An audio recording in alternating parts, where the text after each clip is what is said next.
Toki, Kuman, oh gosh, Mount Zion Music. Kumarivura igoni TV zvangu ndakanda mumugodi handichaoni rodi my god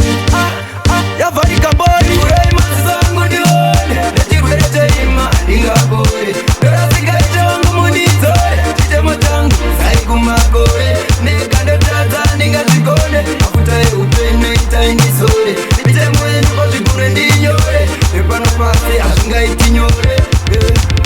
pasi ndakatogwadama zuva nezuva tiri kunyora zama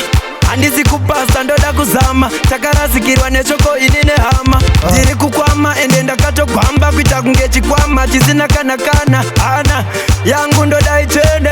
daimanditumira mweya mutende urai mazi zangu ndione nechirwere cheima ndingapore ndorasingaite wangu munizore chitemo changu saikumakore nekandotadza ndingazvikone mafuta eupenyu itaindisore mitemo yenyu kozvigune ndinyore nepano pasi hazvingaizvisiri izvo zvandoda pano pasi ndiri kuona hora dai mwari wangu manditora ndisazobata kana kutora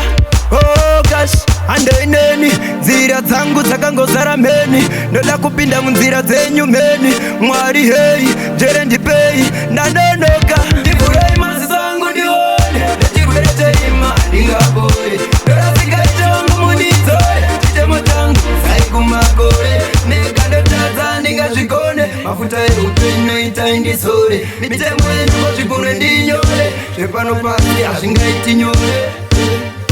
pasi ndakatogwadama zuva nezuva tiri kunyora zama handisi kupasa ndoda kuzama takarasikirwa neshoko ini nehama ndiri kukwama ende ndakatogwamba kuita kunge chikwama chisina kana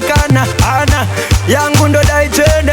daimanditumira mweya mutende urai mazi zangu ndione nechirwere cheima ndingapore ndorasingaite wangu munizore chitemo changu saikumakore nekandotadza ndingazvikone mafuta eupenyu itaindisore mitemo yenyu kozvigune ndinyore nepano pasi hazvingaizvisiri izvo zvandoda pano pasi ndiri kuona hora dai mwari wangu manditora ndisazobata kana kutora oh gosh handoineni nzira dzangu dzakangozara mheni ndoda kupinda munzira dzenyu mheni mwari hei njere ndipei ndandonoka ndivhurei mazi zangu ndione nechirwere cheima ndingapore ndorasingaite wangu munizore chitemo changu saikumakore nekandotadza ndingazvikone mafuta eupenyu itaindisore mitemo yenyu kozvigune ndinyore nepano pasi hazvingaiti nyore Mount Zion Music.